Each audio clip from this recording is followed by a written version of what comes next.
Okay, it's 3 o'clock on my end, and I want to be respectful of everyone's time. Next slide, please.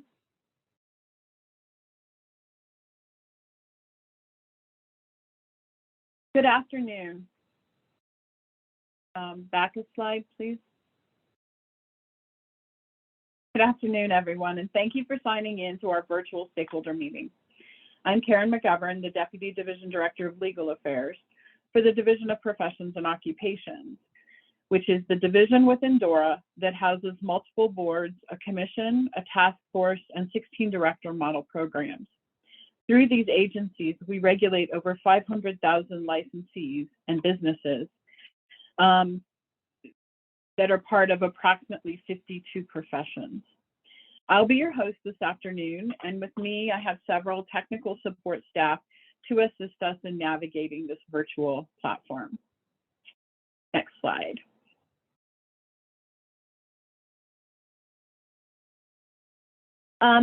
For more information about today's meeting, most of the information I'm going to cover is included in our frequently asked questions regarding Executive Order 2022-034. The information is at this link. I'm going to ask technical support to pop this into the meeting chat right now so that you can pull up the document and you can look at it at your leisure, knowing that I'm going to cover most of it in today's meeting. Next slide. So here's sort of the roadmap for what we're going to be doing in today's meeting. We're going to talk about a little bit, specifically why we're here today. I'm going to go through rulemaking procedures and stakeholder engagement. We're then going to turn to you for some targeted feedback. And then once we receive the feedback, then I will round out the meeting with instructions for next steps so that you know what will happen after we finish the meeting. Next slide. We're here today to discuss the rules that are required to be promulgated by the division's boards and programs in order to implement Executive Order D 2022-034, entitled Protecting Colorado's Workforce and Expanding Licensing Opportunities. This executive order was issued by the governor on July 14th, 2022. Your input today will help us inform these rules. Next slide. The executive order mandates that the division's boards and programs promulgate rules to implement and comply with the directives of the executive order. As a state agency within the executive branch, the division and its boards and programs must adhere to the rulemaking process outlined in Colorado's Administrative Procedure Act, or the APA as it's known. That can be found at Section 24.4.101 of Colorado Revised Statutes. The rulemaking process involves 4 main stages: notice of the proposed rulemaking, stakeholder engagement, hearing on the proposed rules, and then final adoption of the proposed rule. Next slide.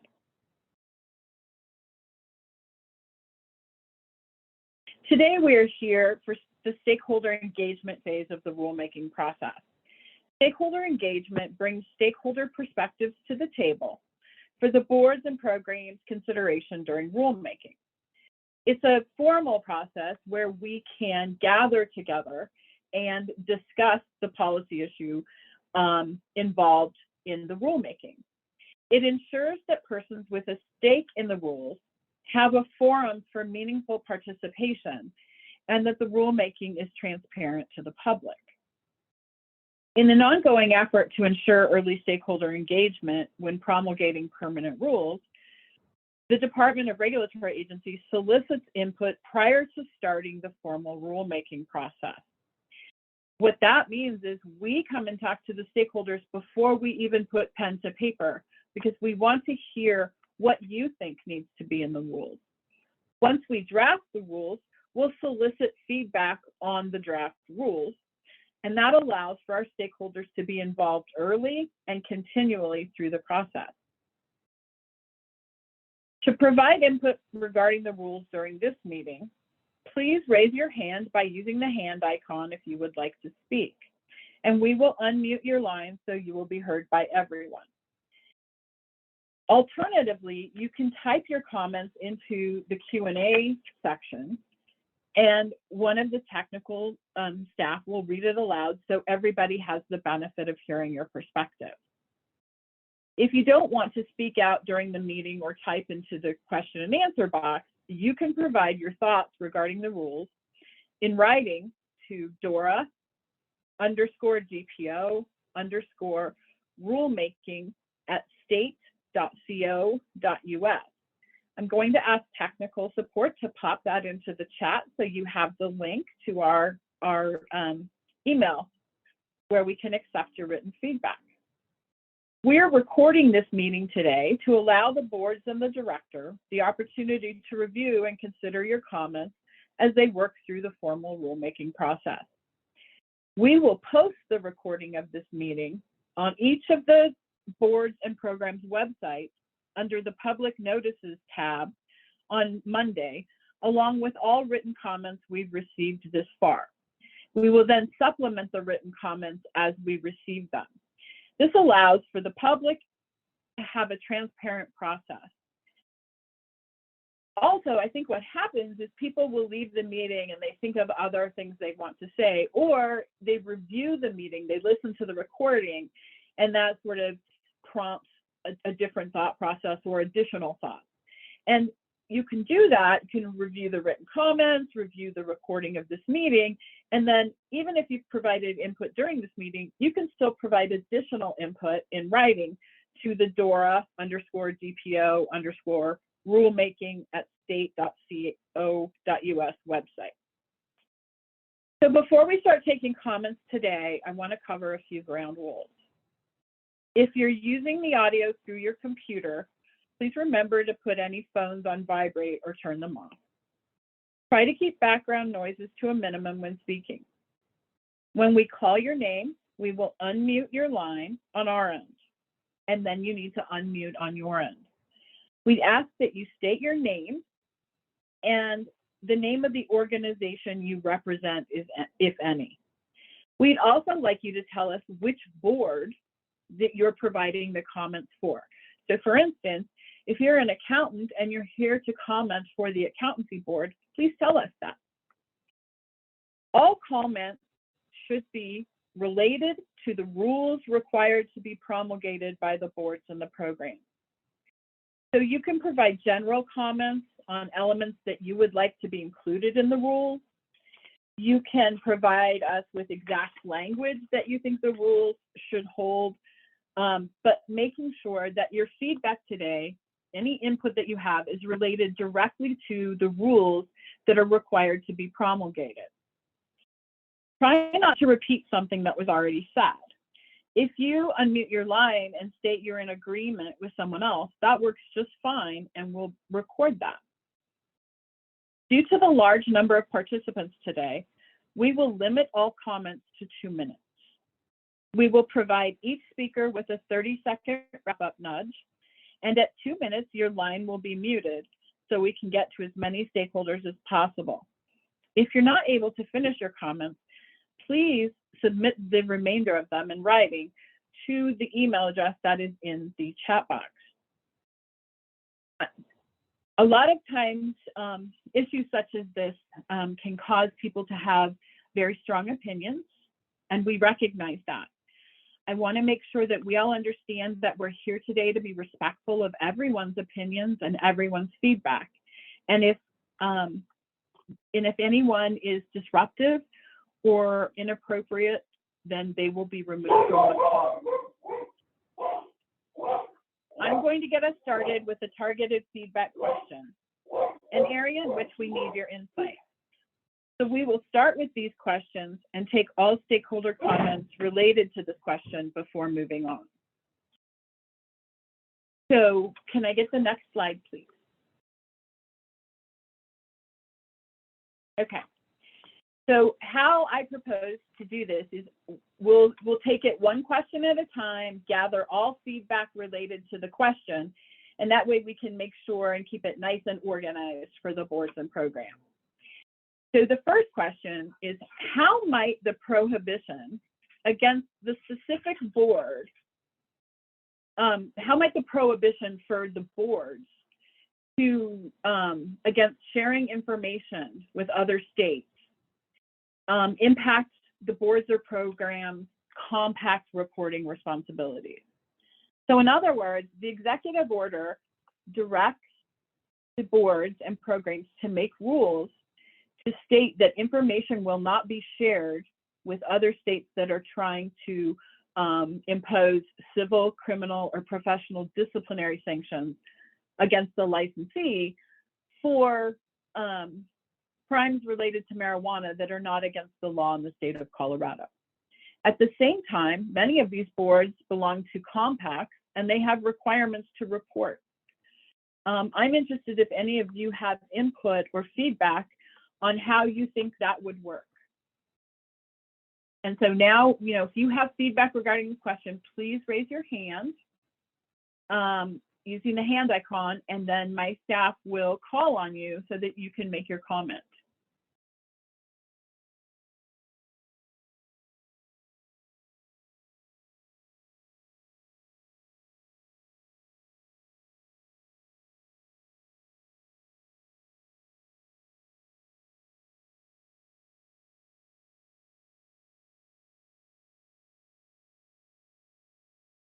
Okay, I don't see that anyone's hands raised, so we're going to leave that question open, and we'll move on to the next question. So in the executive order, it talks about it talks about how a licensee or an applicant should not be denied or disciplined for a civil or criminal judgment or professional discipline, or, and I quote, other sanctions threatened or imposed regarding the possession, etc., of marijuana that doesn't violate Colorado law. So when you think about the words other sanction threatened or imposed, what do you think that means? Does this include arrest? What other sanctions that are threatened or imposed can you envision, and what should we include in the rule? So if you have any input on that question, go ahead and raise your hand.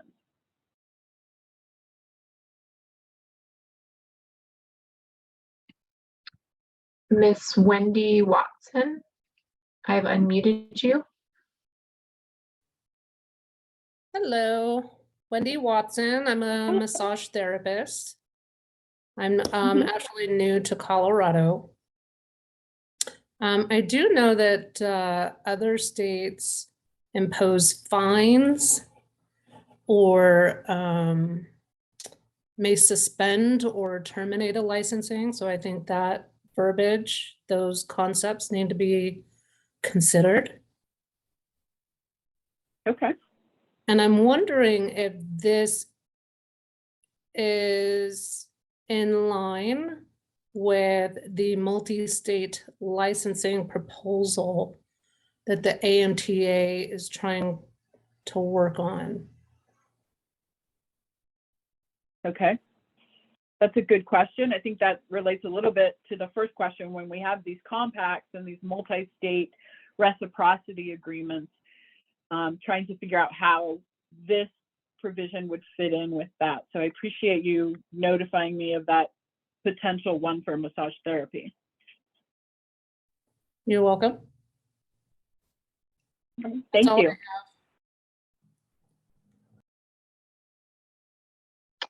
Okay, we have sorry, go ahead, Karen. No, go ahead.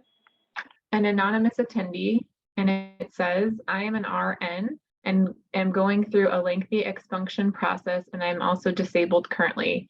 I want to WFH, and a lot of these RN jobs are out of state, and I can't get a compact license to be able to perform my duties. My crime was nonviolent and eligible for expunction. How does this order affect this?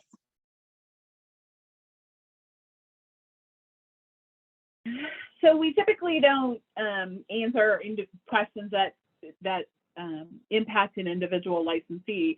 I would say that you can go ahead and send your question to our email box, and we will forward you to the nursing board who can perhaps help you.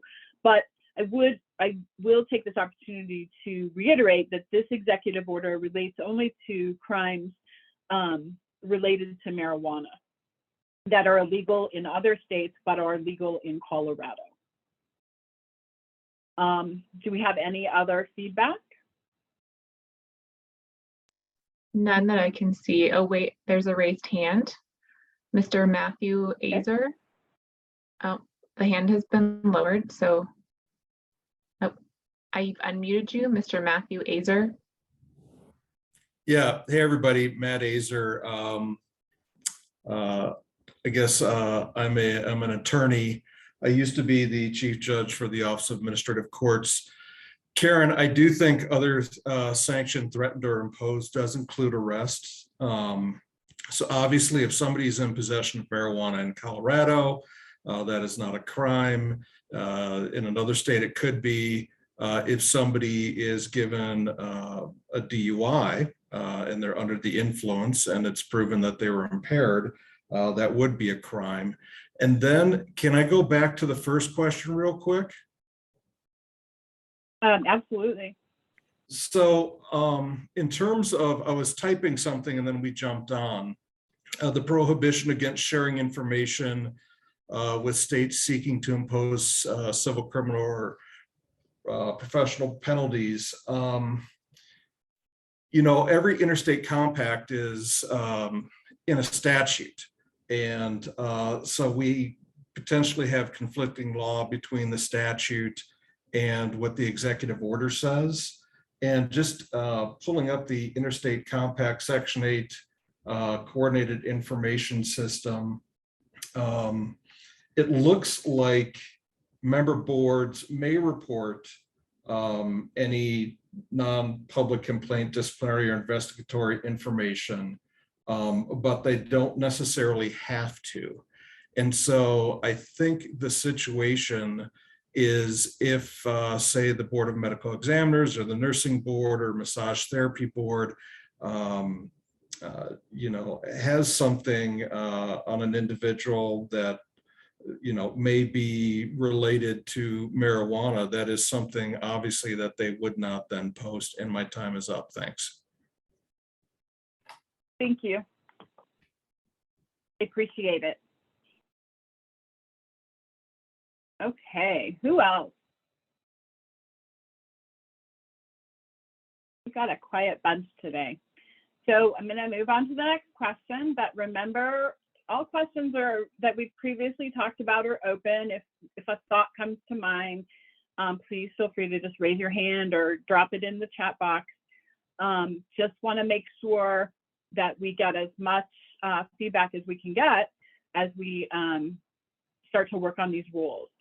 So the next question is, what other terms in the executive order do you think need to be defined or clarified through rule?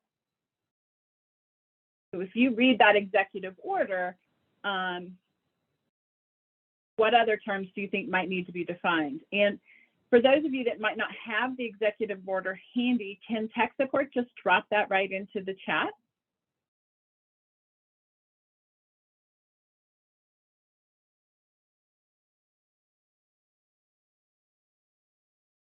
So we just dropped the link into the chat, so you can just open that and look at that and see if there's any terms in there that you think you might want to have defined.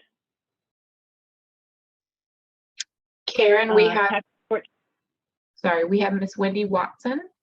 I've unmuted you. Okay. Hello. So I haven't read this executive order, but I did read the compact draft that the AMTA sent out to massage therapists this week. And I think one of the things that they put in their draft that I think is really important is that the state's laws supersedes any multi-state compact. Mm. Okay, that's really important. Thank you. That's really helpful. I appreciate that.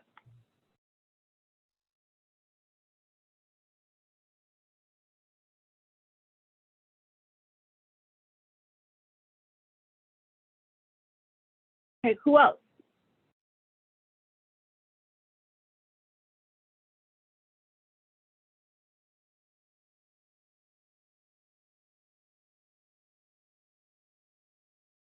Okay, it does not look like I have anybody with their hand raised. So I'm gonna throw the next targeted feedback question out there for you, which is, what language do you think is important to include in these rules? And this is pretty broad, and I'm thinking this might be something to really, kind of get your creative juices flowing, and just let me know, what do you think? What language do you think? What do you think these rules should say?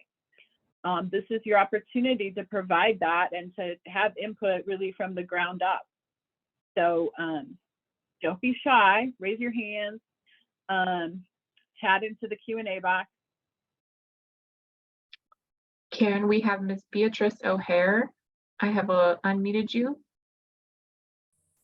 Hi, can you hear me okay? Yes. Okay. I can. I guess my concern, I don't have any personal issues with the marijuana laws here so much, but when you're talking about, I understand the shortage of the workforce, but we also want to keep the quality of the workforce as well, especially when it involves being in such close quarters with people. And I guess it's the severity of the crime that concerns me. If it's just, they were illegally using marijuana, but if they were growing, fields of marijuana, maybe it was, intertwined with pushing fentanyl, or, you know what I'm saying, like a felony type crime, not just a misdemeanor. Do we really want to allow these people to practice without any investigation? Should there not be some oversight to determine the severity of the crimes that they did in other states? Because we don't want this to become a place that everybody runs to that's a, absolute unlawful, doesn't care about the law, because they're liable to ignore the laws that we have here pertaining to our field, which is concerning. Sure, and I appreciate that. I think I do appreciate the sentiment, and I know that that's something that we're all going to work, really hard with as we craft these, because, our duty is to protect consumers. I think that what is promising about the executive order and these rules that we're going to promulgate is that we're only talking about crimes that aren't against the law in Colorado. So in Colorado, even though marijuana is legal, there are parameters, and you certainly couldn't grow fields in fields or intertwine it with fentanyl. So I do think that is one sort of guardrail that we have that I hope gives people some peace of mind, is that we're looking at the Colorado law for marijuana, and we're saying, okay, in Colorado, let's say, I'm just going to say these 5 things are legal. Well, they might not be legal in Kansas. So if someone were convicted of simple possession in Kansas, we're not going to deny them a license in Colorado, because if they possessed marijuana in Colorado, it wouldn't break the law. So I think that's one way to explain it that might be helpful, but I do certainly understand your perspective, and I appreciate you bringing it up. Thank you. Tech support. Ms. Daisy Delegowski, I've unmuted you. Hi, my name is Daisy Dolgowski. I represent Bright Star Care, a home care agency here in Denver. And from the Board of Nursing is my question. I think it's important to kind of clarify how this is going to affect the impaired nurse program. Even if it's legal use, if it's legal use outside of office hours and they test positive, how is that going to be handled? Would that be something because there's no real good way of finding out how impaired you are or when you are impaired, if you test positive on the job, but you state that you did it at home last night and it's not affecting you, how does that kind of, how do we work around that and kind of figure that out? And then also, I think it's important to talk about, will we be set up for discrimination situations if they are allowed a license, but the employer still chooses to not hire anyone who is using? If we are a drug-free workplace and we want to be that way, would we be set up for discrimination situations where, well, I have a license, why won't you hire me? Well, because we choose to not hire people who use marijuana. Well, it's legal in Colorado. Like, is this going to affect those kind of things as well? So those are my questions.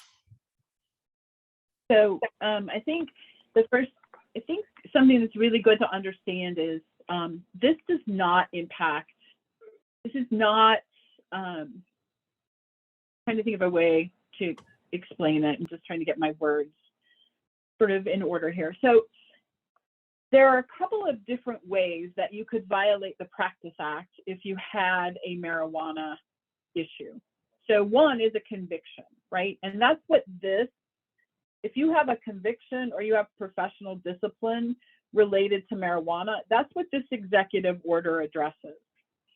If you have a substance use disorder or you're impaired, that's not something that this executive order covers, because this is only if you had, like, I'm just going to give an example. Like, someone has a low level possession conviction, but they don't, they're evaluated and they don't have a substance use disorder.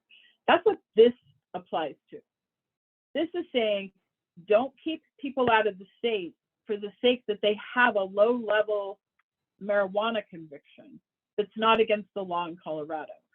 It certainly is not saying that we're just going to accept people with substance use disorders just without any oversight or anything like that. So in that sense, it doesn't change how we already handle impaired nursing or substance use disorders at all. And I think the other issue is when you talk about, I can't give advice on employment law, but I don't see how this really impacts that. But you might want to check with your counsel with your employment agency. Tech support. We have a comment from an anonymous attendee.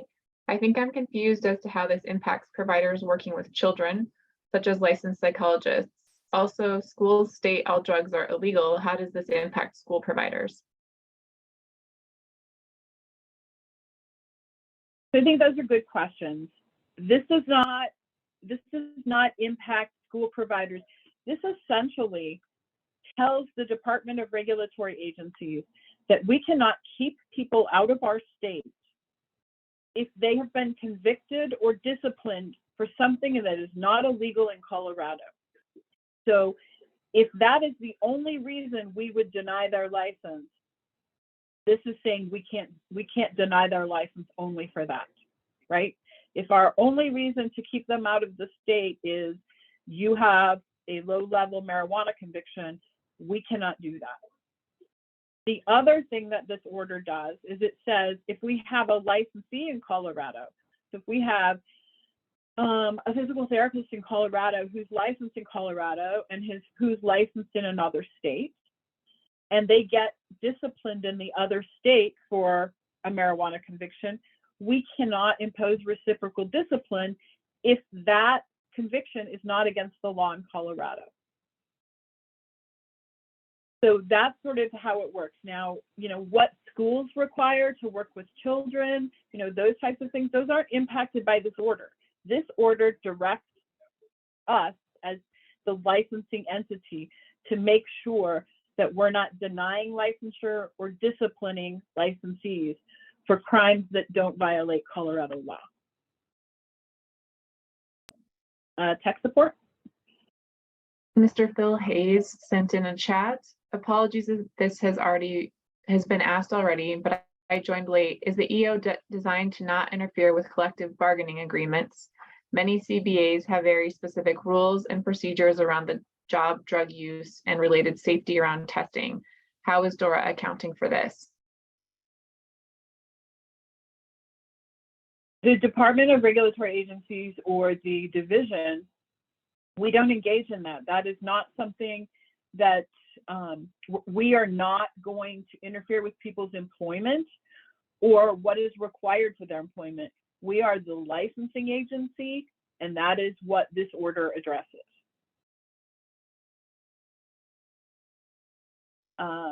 Tech support. Mr. Matthew Azer, I have unmuted you. Thanks again. Hey, Karen, Matt Azer again. To get to your question, what language do you think is important to include in these rules? And by the way, everything Karen said is absolutely correct. All this is doing is allowing individuals who may have other licenses in other states that are compact and are disciplined for something that is marijuana related to not have subsequent discipline here. But one thing here, Karen, and you're an ex-public defender, I think, under the declarations and directives, subsection A, it talks about that no person shall be subject to disciplinary action against a professional license or disqualified from professional licensure for any civil or criminal judgment, discipline, or other sanction threatened or imposed under the laws of another state regarding consumption, possession, cultivation, or processing of marijuana, so long as the actions are lawful with and consistent with professional conduct. If you remember correctly, in criminal law, one of the other things that you could have gotten busted for before marijuana was legal was distribution. And so when you're taking a look at the rules, I think you need to take a look at all of the Schedule 1 and Schedule 2 controlled substances and figure out exactly what the governor is trying to say there, because somebody could get busted for distribution in another state, depending on the amount, and that could be a felony, and that could impose some other problems. So you may want to take a look at that. My time is up. Thank you. Thank you. Okay, who else?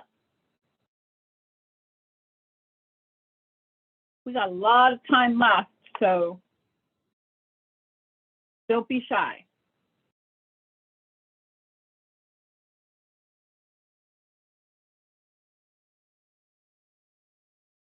Is there anything that, any question that I didn't ask you that you would like to talk about? You know, again, related, want to make sure that you understand it's related to the rules we have to draft. But if I've forgotten something that you think is important, please feel welcome to bring that up. Tech support. Mr. Matthew Azer, you are unmuted.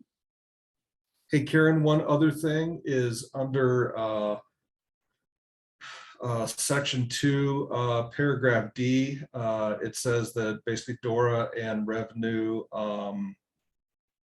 shall, oh, I'm sorry, no, it's under C. Wait, no, I lost it, crap. It was the thing about the court order. It is under D, that you shall not, unless pursuant to a court order, provide information or data or expend time, money, blah, blah, blah. I think there needs to be a clarification as to the court order. Is that a Colorado court order, or are we, if we get a court order from a county court in Arkansas, are you going to adhere to that or not? Maybe something you want to take a look at. Thank you. Thank you, sir. Who else?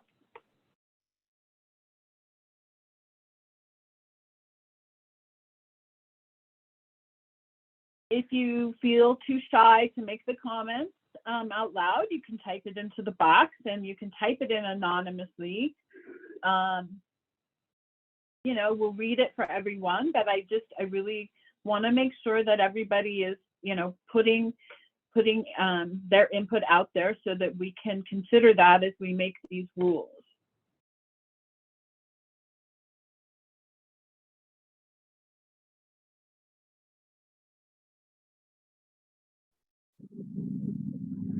Mr. Stephen Yo, I have unmuted you.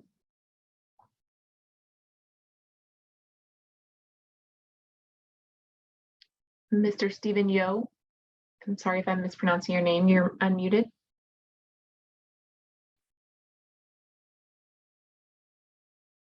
You just need to unmute yourself on your side. If you just click your mute button, then we can, there you go. Yeah, I'm trying to, hear me okay? Yes. Okay. I'm a professional engineer. I actually live in Illinois, which is another state that allows recreational use. And I'm wondering, having read the executive order, how it affects how the board, the engineering board in particular, will interact with the national board where they share information with all the other states. That's a good question. I think that is, that's a little bit, I incorporated that in my question about the compact reporting responsibilities. I think also part of that is national reporting responsibilities. And that's when you look at that language that says we shall not, absent a court order, and then wondering what our other responsibilities are and how do we balance that. So if you have suggestions, that would be great. Because that's really, I'm looking for people to have kind of creative ideas to help me figure out how I can balance both responsibilities.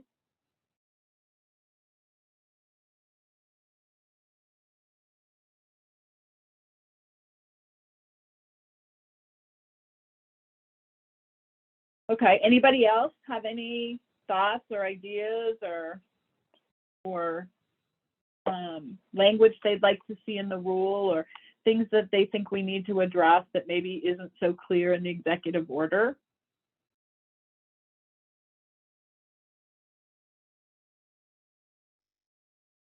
Miss Wendy Watson, I'm going. you're unmuted. Okay, thank you. Maybe set up like how egregious the offense is. So if it's, you know, just a minor offense, maybe not put it on the national level, on the national reporting. So maybe make like a tier system depending on the level of offense. Maybe you could do it that way, just a thought. Okay. No, I appreciate that. Thank you.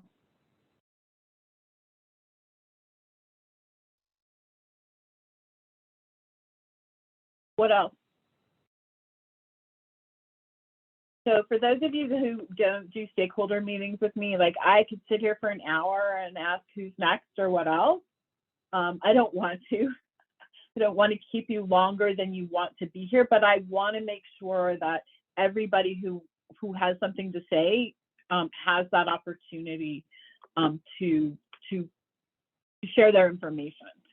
So please, if there's anything you'd like to share about these rules, please raise your hand, and so we can get to you and we can make sure that your input is received. Miss Wendy Watson, you're unmuted. So I was in a hearing with the Arizona Massage Board once, based off complaints that were filed against other massage therapists. And I know, so not going into detail with my particular case against the complaint that I filed against somebody else, the disciplinary action was a letter from the board to the other licensee, but it was a non-disciplinary letter, which means it won't go on his file. And then they have different levels where if they felt like the offense was more egregious, then they would do a disciplinary action that did go on his file, plus he would have to do classes. And then there was like another level, you know, so that's just kind of an example as far as massage therapy, you know, if it's not, if they felt like it wasn't bad enough, it would be non-disciplinary, and then there was disciplinary, and then there was, it went up from there depending on how many complaints or how bad it was.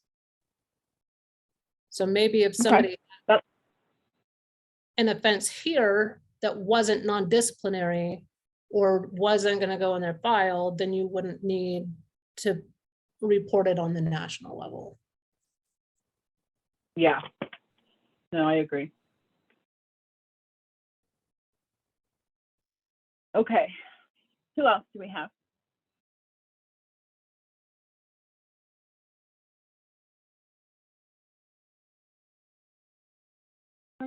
Okay. Tech support, do we have anything or anything in the box? No, we do not have any more written comments and no raised hands.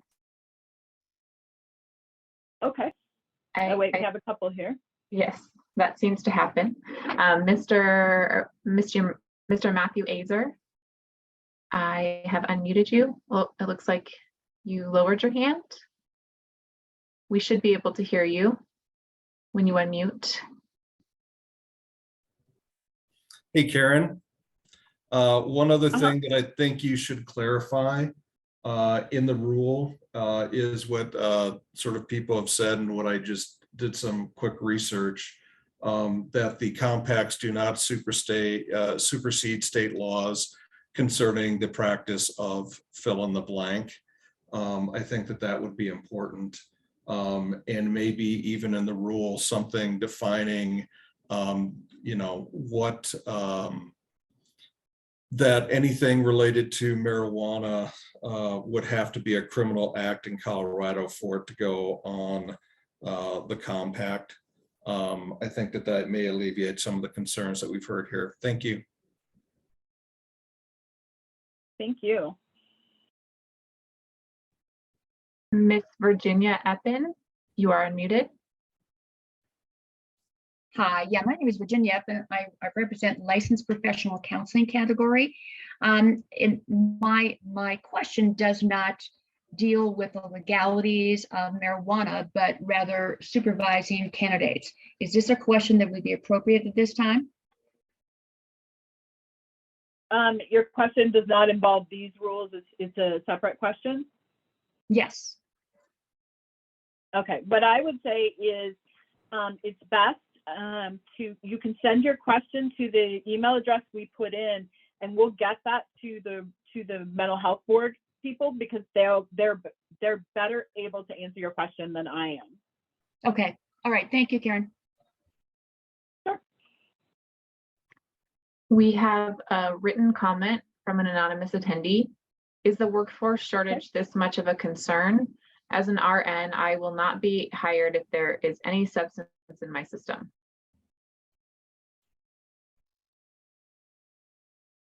Well, I think workforce shortage is a concern. I think, you know, just even looking at the news, there's a shortage, the national shortage is a concern. And I think sometimes it's just trying to get ahead of the curve. I do understand, though, that you would have a concern as a nurse, and I understand that there are certainly employers out there that will not hire someone who have a conviction on their record, especially for any type of drug use or you know, I think the words are like consumption, production. But I think it's making sure that we at least have the people available for, you know, have people available who had they committed that conduct in our state would not have been charged with a crime. Having those people available on the rolls for employers who would hire for that.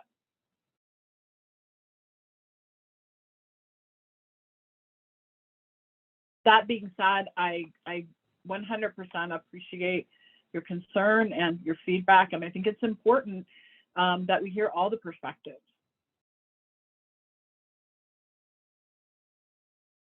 Who else?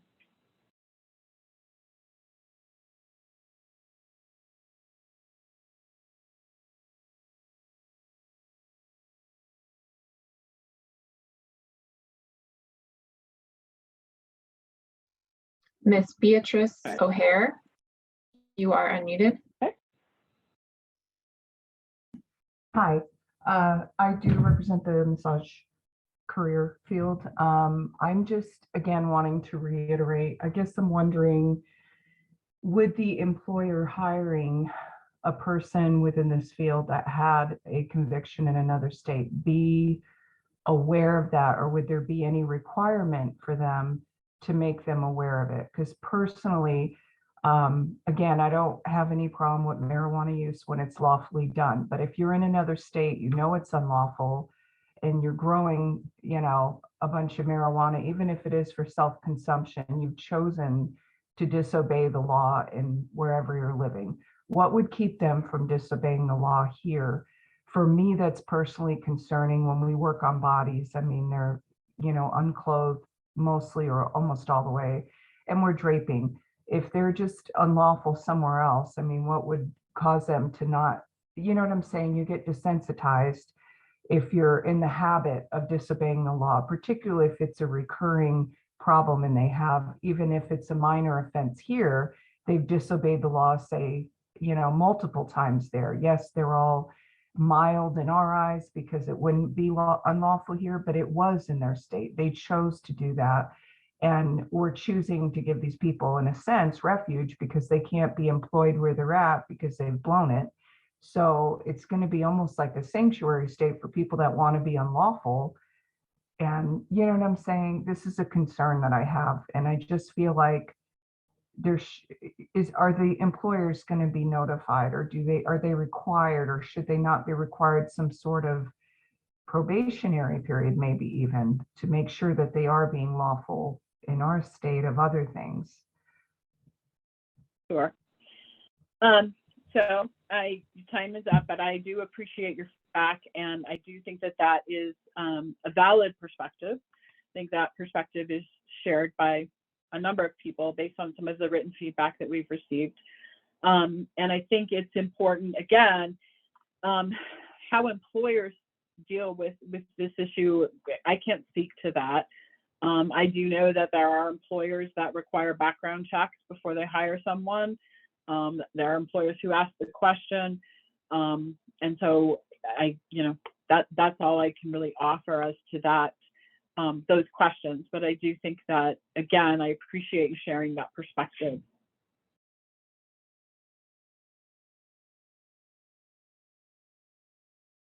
Well,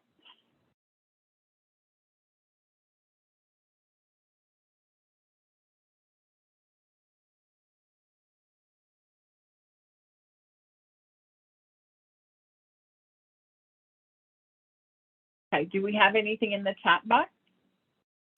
No, we do not. Okay. So why don't we move to the next slide? Karen, we did receive a Yes. chat. This is from Mr. Okay. Webster Hendricks. Does this order allow the Colorado employer to decide? So what I can tell you is this order does not impact employers. This order directs the Department of Regulatory Agencies as a state agency in the executive branch, and the Department of Revenue as another state agency in the executive branch to do certain things. It does not mention any employer in Colorado. So the only directives are directed toward the state agencies. I hope that's helpful.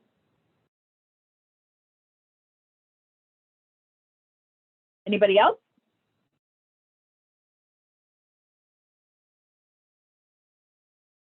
Okay, next slide.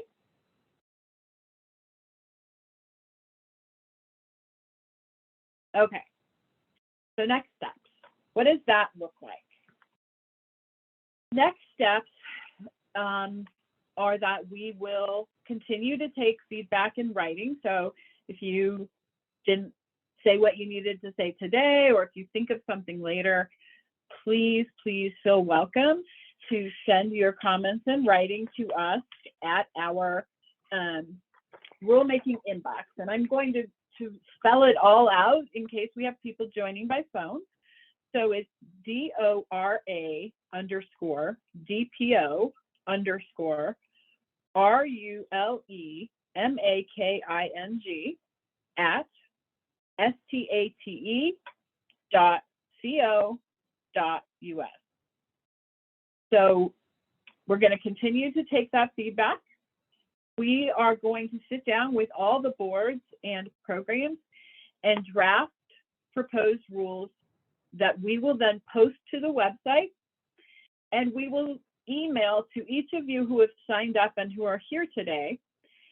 We'll email you a copy of those draft rules, and then you can submit your feedback in writing to that email box, the one that we have in the chat, the one that we have on the FAQs that we shared, the one that I just read, and the one that we will send in the notice, so that you can look at those rules and then make suggestions, right? Sometimes people, they don't know what they want until they see something, and then it's easier to say, oh no, I don't like that word, or oh, this word would be better. So we anticipate that maybe when you see the rules, you'll have more feedback. Once we get all that feedback, we're going to incorporate it as appropriate, and then we're going to have rulemaking hearings.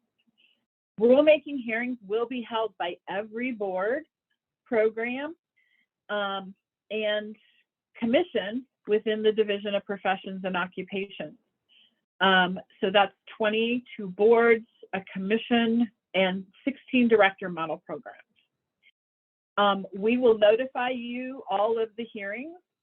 Again, because you're on here, we're going to send it out to you. We're going to send the hearings out to all licensees so they know that, when the hearings are coming. And then we will start promulgating rules.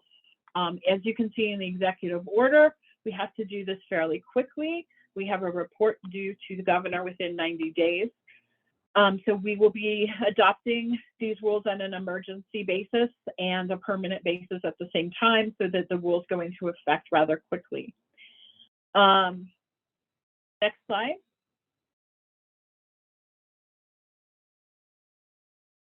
I wanted to take this opportunity to thank you so much for participating in today's meeting. All of your perspectives are important and will help inform the final rule. The stakeholder comments will be presented to the boards as the rules are crafted. So the boards they are presented with the recording of this meeting so they can hear everyone's perspectives, and they hear those and incorporate those before they start the rulemaking hearing.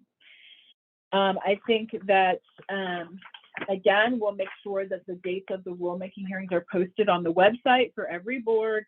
We'll send them out to the licensees to make sure that you all are on board with us, so that you can walk through the process with us and what's happening throughout the process. So that's going to conclude our meeting today. I want to thank you again for your participation and your time and attention this afternoon. We're going to sign off. Everybody have a good weekend.